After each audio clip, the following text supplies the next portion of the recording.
మానవ సేవే మాధవ సేవ అనే స్ఫూర్తితో భారీ వర్షాలకు పూర్తిగా వరద నీటిలో మునిగిపోయి కష్టాలలో ఉన్న వారిని ఆదుకోవాలనే సంకల్పంతో తమ వంతు బాధ్యతగా ఒంగోలు లాయర్పేట షిరిడి సాయి కల్చరల్ మిషన్ భక్త బృందం నడుం కట్టారు. దాదాపు 2500 మందికి పులిహార బాక్సులు మరియు వాటర్ బాటిల్స్ను ప్రభుత్వం తరఫున మందిరం నుండి విజయవాడకు బస్సులో తరలించారు.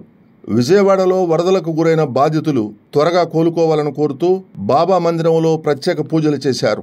ఈ బృహత్తర కార్యక్రమంలో పాల్గొనే సహాయ సహకారాలు అందించిన ప్రతి ఒక్కరికి Shirdi Sai cultural mission committee సభ్యులు హృదయపూర్వక ధన్యవాదాలు తెలిపారు. కార్యక్రమంలో Shirdi Sai cultural mission committee సభ్యులు డాక్టర్ రావిపాటి ప్రసాదరావు, శ్రీమతి మల్లాది వెంకట సుబ్బలక్ష్మి, మేడా జయరాం, శ్రీధర్ రెడ్డి, సాయిబాబు, గంజాం విజయ్ కుమార్, చాకిరి అంజయ్య, సాయిరాజు, చంద్రారెడ్డి, వాసు, ఆచారి తదితరులు పాల్గొన్నారు.